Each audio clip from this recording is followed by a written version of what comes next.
So we are going to the seal sanctuary here in Courtown in County Wexford, and we are going to drop the seal that was lifted in Tramore Beach today for further rehab and then eventually rescue back into the sea, hopefully. And did you come up with a Finnish name at all to call him? I'm thinking that he might be called just simply Meri. Meri means sea, the sea. Oh, so beautiful. Perhaps that would be if they allow me to call him Meri, but we can still call him Meri anyway. So now I'm just going to. Oh my gosh! Wow. Yeah. Because I haven't really seen him so close by, you know. So.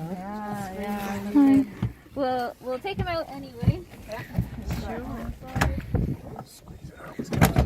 There we go. I'll grab one side, or you can close the. Yeah.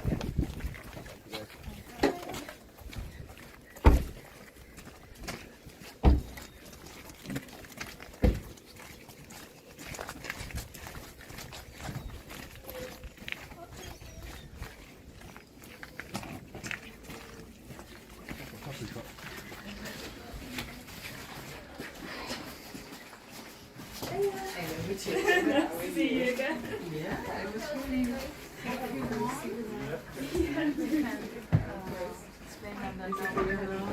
Assess. We want to show them around. Yeah. One from port. Down again. We'll see some text from Agatha coming through, by the way. Okay. What did she say? Just some photos. Oh, she sees Pop? Yeah, I think she's there now. Okay. I'm just going to do this one back. Hi. Yeah.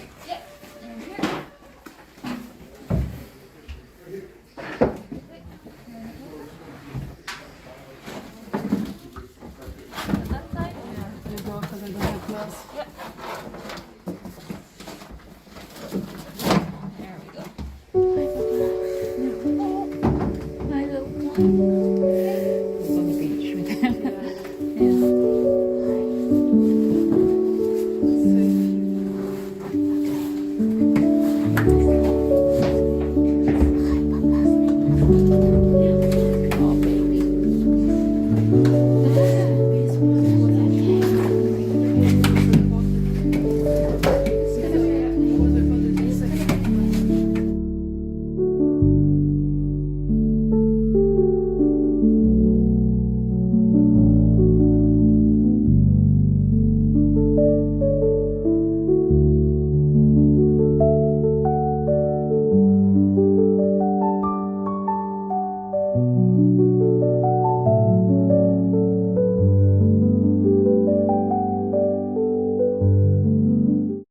When they lose weight, their skin doesn't fit back to the size of their body. So in the case of like the one you picked up, that skin is, that's where he's been hungry and sort of emaciated. So after the ICU over here, if you come around here, you can see, have a look as well. Okay. We come to our, they get moved when they're healthy enough into the kennels here. So we've got like basically the heat mat at the front here, this orange mat. So we like to fill the bathtubs up and they sort of learn about feeding.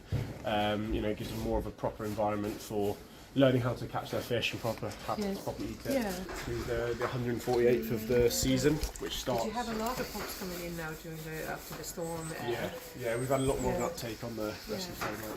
We looked at the logs today, and you know the week before you had a couple here and there, and then we've had them daily since. So when I turned up, it was sort of about a week or just over a week ago, there was 2 in the ICU. Now we're almost full in there. Yeah. And yeah, you see 141 here, hasn't got given a proper name yet because he's come in recently, so he came in after the storm. Yes. He's one of the first coming after the storm. Yeah. 1, 2, 3, I think 5 have just been moved out. I'm not used to letting out the water. Yeah. So this is Davloff as well. He's well, much like Man of War. He's a very bit of a tyrant, isn't he? No, he's not. Well, he's when I was there.